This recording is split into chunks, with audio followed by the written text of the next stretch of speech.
आदेश आदेश अलख निरंजन मैं शावर मित्र प्रवीण आप सभी का स्वागत करता हूं। आज बात करेंगे 5 अप्रैल 2024 के विर्गो राशिफल की, कन्या राशिफल की। शुक्रवार का दिन है तो मां वैभव लक्ष्मी के चरणों में नमन करते हुए आज के दिन की शुरुआत करेंगे। चैत कृष्ण पक्ष की एकादशी तिथि आज रहेगी। पाप मोचनी एकादशी है आज। भगवान श्री हरि विष्णु का व्रत जरूर कीजिए। आज आपको आपके पापों से मुक्ति मिल जाएगी। श्री हरि विष्णु भगवान की शरण में जाने से, आज का व्रत रखने से आपको आपके पापों से मुक्ति मिलेगी। आज सूर्योदय का समय सुबह को 6:06 पर रहेगा, जबकि सूर्यास्त शाम को 6:41 पर होगा। विक्रमी संवत 2080 में आज अभिजीत मुहूर्त का समय 11:58 से दोपहर 12:49 तक रहेगा। वही राहु काल 10:49 से 12:23 तक रहेगा। दिशा शूल पश्चिम दिशा की रहेगी। अब बात करते हैं कन्या राशि के गोचर की। केतुदेव आपके लग्न में विराजमान रहेंगे। शनि और मंगल षष्ठ भाव में, राहु उच्च के शुक्र के साथ और सूर्य के साथ सप्तम भाव में, गुरु और बुध का बहुत ही अच्छा योग, सरस्वती योग अष्टम स्थान में आपके बन रहा है। चंद्रदेव भैया आज आपके पंचम भाव में विराजमान रहेंगे और मंगल के नक्षत्र से गोचर करेंगे। देखिए, सबसे पहले चंद्रदेव जब अपने ही घर को देख रहे हैं तो आमदनी को तो बढ़ाएंगे, लेकिन सुबह के बाद यानी कि early in the morning, in the sense of 9-10 clock के बाद ये छठे स्थान में चले जाएंगे, जहां शनि और चंद्र का विषदोष बनेगा। वहीं मंगल और चंद्र का लक्ष्मी नारायण योग भी बनेगा। तो आज एक सबसे बड़ी सोचने वाली बात है कि जो विषदोष है वो खतरनाक होगा या फिर लक्ष्मी नारायण योग जो है वो भाग्य परक होगा। देखिए, शनिदेव चंद्र को पीड़ित करेंगे, इसके कारण आपका मन चंचल रहेगा, मन परेशान रहेगा। सुबह से ही कुछ चिड़चिड़ापन आपके ऊपर हावी होना शुरू हो जाएगा। मन किसी काम में नहीं लगेगा। लेकिन अच्छा, अब बात की जाए कि हमने कहा कि विषदोष ज्यादा कारक होगा या फिर लक्ष्मी नारायण योग बन रहा है वो ज्यादा योग कारक होगा। देखिए, आपका जो चंद्रमा का घर है, एकादश का जो घर है, वो छठे से छठा होने के कारण यहाँ पर प्रभावी दोनों ही योग रहने वाले हैं, क्योंकि ना तो लक्ष्मी नारायण सुयोग अपनी कमी कुछ भी होने देगा और ना ही विषदोष में कोई कमी आने वाली है। मंगल और शनि एक साथ हैं छठे भाव में। शत्रुओं की खैर आपके नहीं है। कहीं नई जगह आपका काम बन सकता है, लेकिन उसको लेकर के लगातार आपके मन में भय की स्थिति बनी रहेगी। अनजाना भय आपको कहीं ना कहीं सताता रहेगा। कुछ मुश्किलों में आप पड़ेंगे, लेकिन मुश्किलों से निकालने में मंगल देव यहाँ कारकत्व की भूमिका में न बैठे हुए हैं। तो अपने पराक्रम का दामन मत छोड़िएगा। जितना आप अधिक से अधिक पराक्रम कर सकते हैं, जितना आप अधिक से अधिक अपने ज्ञान का, अपने गुप्त ज्ञान का, अपने बड़ों के अनुभवों का और खास तौर से अपने बड़े भाई के अनुभव का फायदा ले सकते हैं, आपको लेना चाहिए। क्योंकि यह योग बड़ा ही दुर्लभ योग है। बहुत कम ऐसा बनता है शनि और मंगल एक साथ हो, कोई चंद्रमा भी आए, और वो योग भी छठे स्थान में, जहाँ की मंगल भी कारक हैं और शनि भी कारक हैं। तो शनि और मंगल की युति ये आपके शत्रुओं में भूचाल सा लाने वाली होगी और रोग रिपु ऋण को दबाने वाली होगी। कोई नया गैजेट्स आप लेने की सोच रहे थे तो नया गैजेट्स आप इस टाइम पर ले सकते हैं। कोई ऑफिस वर्क के लिए किसी स्टूडेंट सपोज पैसे की आवश्यकता थी, कंप्यूटर की आवश्यकता थी, टेबल की आवश्यकता थी या किसी और चीज की आवश्यकता थी, तो वो मंगल शनि की युति यहाँ पर आपके लिए कारगर योग बना रही है। कुछ लोगों की जिंदगी में हो सकता है हो भी चुका हो। अभी बुध देव जो है वो वक्री हो चुके हैं, यानी कि नीच का भी फल दे रहे हैं और भाग्य का भी अष्टम का भी फल दे रहे हैं। तो यहाँ पर एक चीज आपको ध्यान रखनी है कि आपको किसी भी तरीके से, क्योंकि यहाँ बिगाड़ सकते हैं, बुधदेव हैं। बुधदेव जब दो प्रभाव में है तो आपकी मानसिकता को थोड़ी सी डगमगा सकते हैं, क्योंकि आपके लग्नेश भी हैं और आपके दशमेश भी हैं। तो किसी भी गलत रास्ते पर चलने की मत सोचिएगा, सबसे पहली बात। दूसरी बात, माँ की सेवा करना बहुत परम आवश्यक है, क्योंकि कहीं ना कहीं माँ का स्वास्थ्य खराब हो सकता है। टेंशन से निकलने के लिए रुद्राभिषेक आपको बताया कि रुद्राभिषेक कीजिए, भगवान शिव पर दूध अर्पित कीजिए। एक और गजब का उपाय बताते हैं जो कि ये दोष का शमन करेगा।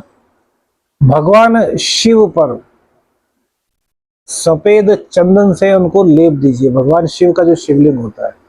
उसके बाद दूध अर्पित कीजिए। दूध अर्पित करने के बाद थोड़ा सा सरसों का तेल और थोड़े से काले तिल वहां पर चढ़ा दीजिए भगवान शिव पर। और यदि शिव तांडव स्तोत्र आपको आता है तो पढ़ना शुरू कीजिए, नहीं आता तो सुनना शुरू कीजिए। और उसके बाद जब ये समाप्त हो जाए तो एक मंत्र है, ओम ह्रीं हौं नमः शिवाय। इस मंत्र का जाप करते हुए भगवान शिव पर जल से अभिषेक कीजिए। देखिए यह किस प्रकार से आपके जीवन में शुभता को बढ़ाएगा। जो चंद्र और शनि का विषदोष बना हुआ है इसका शमन करेगा। शुक्रवार का दिन है तो माँ वैभव लक्ष्मी का दिन है, तो माँ दुर्गा का भी मंत्र शिवलिंग के सामने बैठ करके जाप कर लेते हैं तो शिव शक्ति की आपको बहुत बड़ी आशीर्वाद प्राप्ति होगी। अब बुध का और गुरु का अष्टम भाव में जाना। कई दिनों से आपको भैया राशिफल नहीं मिल रहा था, इसके लिए सॉरी, क्योंकि एक ऑफिस का सेटअप देख रहे थे तो भैया हमें अभी कंप्यूटर वगैरह लेना है, तो यदि आप सहयोग कर सकते हैं तो आप कीजिए, क्योंकि बहुत आवश्यकता है। बिना कंप्यूटर के अब काम मोबाइल पर नहीं हो पा रहा। तो भैया अगर आप लोग समर्थ हैं, कुछ सहयोग करना चाहते हैं तो स्क्रीन पर जो नंबर है इस पर आप मैसेज कीजिए, आपको अकाउंट डिटेल्स दी जाएगी, उस पर आप सहयोग जो करना चाहते हैं वो कर दीजिए, क्योंकि लगभग 90,000 रुपये के करीब वो लैपटॉप बैठ रहा है। तो यदि कर सकते हैं वो कीजिए। 9 अप्रैल से शतचंडी महायज्ञ यहाँ शुरू हो रहा है। इस यज्ञ में आप प्रतिभाग कीजिए। आप नहीं आ सकते तो अपना नाम गोत्र भेजिए, आपका नाम के संकल्प लिया जाएगा और शतचंडी यज्ञ 9 दिन तक चलेगा भैया। बहुत परम कल्याणकारी शतचंडी यज्ञ नवरात्रों में संवत 2021 की स्टार्टिंग से होगा। जो लोग आना चाहते हैं उनका स्वागत है, वो आइए। जो लोग नहीं आ सकते, अपने नाम से माँ का पूजन अर्चन कराना चाहते हैं, शतचंडी महायज्ञ में आहुति अपनी प्रदान करना चाहते हैं, तो वो लोग जो स्क्रीन पर नंबर है उस पर व्हाट्सएप मैसेज कीजिएगा और सहयोग उसमें करना है, आपको पूजा में सम्मिलित होना है। तो उसके लिए एक जो दक्षिणा रखी गई है वो आप देख करके उसका लाइव फुटेज भी देख पाएंगे। और हमने इस प्रोग्राम बनाया कि जो लोग पूजा कराएंगे उनकी कम से कम उनके नाम का जब उच्चारण हो तो उसकी वीडियो आपको अवश्य दी जाए। बुध और गुरु का जो संबंध है अष्टम भाव में भैया ये बहुत अच्छा है, क्योंकि ये आपको वाक सिद्धि दे रहा है। आज किसी को बुरा मत बोलिएगा जब तक बुध यहाँ पर है, हो सकता है आपकी बात एकदम से सत्य हो जाए। अच्छी बातें बोलेगा, जिसके बारे में बोले, जिसके बारे में सोचे, तो ये बहुत अच्छा है। हाँ, बुध का अष्टम में जाना वैसे अच्छा नहीं, क्योंकि लग्नेश का और दशमेश का अष्टम में जाना कहीं ना कहीं आपको परेशानियों में, चिंता में डालता है। लेकिन यहाँ पर गुरुदेव विराजमान है तो चतुर्थेश, सप्तमेश, लग्नेश और दशमेश का संबंध अष्टम भाव से हो रहा है, तो ये आपके गुप्त ज्ञान में वृद्धि करेगा। आपको एक बहुत बड़ा एस्ट्रोलॉजर बना सकता है, आपको बहुत बड़ा टैरो कार्ड रीडर बना सकता है। इस टाइम जो योग बन रहा है, जो लोग सीखना चाहते हैं वो भैया इस योग के अंदर इस तरह की विद्याओं को सीख सकते हैं। साधना, सफलता, सिद्धि इस दौरान उनको प्राप्त हो सकती है। यदि वो इस समय का सदुपयोग अब नहीं उठाएंगे तो फिर यह योग बहुत दिनों बाद बनेगा, दुर्लभ बनेगा। कब बनेगा वो गोचर में बात करेंगे। अभी फिलहाल इतना बताया कि इसका फायदा आप लोग उठाना चाहते हैं तो इसका फायदा उठाइए, क्योंकि ये बहुत ही दुर्लभ महासंयोग आपकी कुंडली में बन रहा है। अब राहु शुक्र सप्तम भाव में शुक्र देव है, सप्तम भाव में शुक्र देव हैं, तो ये बहुत अच्छी स्थिति है। आपके भाग्येश, आपके धनेश सप्तम भाव में जा रहे हैं तो दैनिक आमदनी को आपकी बढ़ा रहे हैं। लेकिन राहु शुक्र को ग्रस रहा है तो एक्स्ट्रा मैरिटल अफेयर्स भैया सबसे पहले सावधान हो जाइए। स्त्रियों में पुरुष हो सकते हैं, प्रेम संबंधों में भी दूसरे के प्रति आकर्षण आ सकता है। वहीं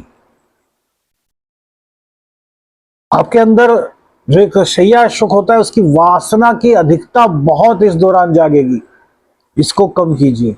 शुक्रदेव उच्च के हैं, वासना की तरफ ले जाकर के इन शुक्रदेव जो ये प्रदान कर सकते हैं उन चीजों से वंचित मत होइएगा। रोजाना आपको यह बात बताएंगे, क्योंकि जब बुध आएंगे यहाँ पर, अभी नीच के होकर के बुध भी आने वाले हैं 10 अप्रैल में, तो इसका प्रभाव और पड़ जाएगा। लेकिन इस चीज का ध्यान रखिए भैया, किसी भी हालत में आपको इस तरह की प्रवृत्तियों में शामिल नहीं होना है। 24 अप्रैल तक शुक्रदेव यही हैं, जो चाहेंगे आपको मिलेगा। ध्यान रखिएगा, किसी भी हालत में इन चीजों को अपने से विरत मत होने दीजिएगा। बहुत गजब का ये समय चल रहा है आपका, इसको जाया मत कीजिए। वासना में, एक्स्ट्रा मैरिटल अफेयर्स में, इन चीजों में भैया कुछ समय का आनंद है, उसके बाद बर्बादी, उसके बाद कलंक, उसके बाद ना जाने क्या क्या झेलना पड़ता है भैया। तो इनसे हट जाइए, शुक्र को मजबूत कीजिए। मखानों की 108 मखानों की माला बनाइए, माँ दुर्गा को समर्पित कीजिए, शुक्रदेव अच्छे हो जाएंगे। सूर्य भगवान द्वादशेश के मालिक सप्तम भाव में बैठे हैं, तो दाम्पत्य में दिक्कत यहाँ पर पूरी तरीके से पैदा करेंगे। दाम्पत्य में विच्छेद हो सकता है। मई तक शांत बैठिए, किसी भी तरह की कोई बात अपने मन में अलग होने की मत लाइएगा, थोड़ा सा सहिएगा। आमदनी आपकी कुल मिलाकर के अच्छी रह रही है। शिक्षा आपकी अच्छी हो रही है, शिक्षा में कहीं कोई दिक्कत नहीं है। प्रेम संबंधों में थोड़ी दिक्कतों का सामना आपको करना पड़ सकता है। साधना शिविर अप्रैल के लास्ट वीक में लगाने की सोच रहे हैं। जो लोग आना चाहते हैं, अब फाइनल है, अपना नाम भेजना शुरू कीजिए, दक्षिणा भेजना शुरू कीजिए। जो स्क्रीन पर नंबर है उस पर व्हाट्सएप मैसेज कीजिएगा। आदेश आदेश अलख निरंजन। हर हर महादेव।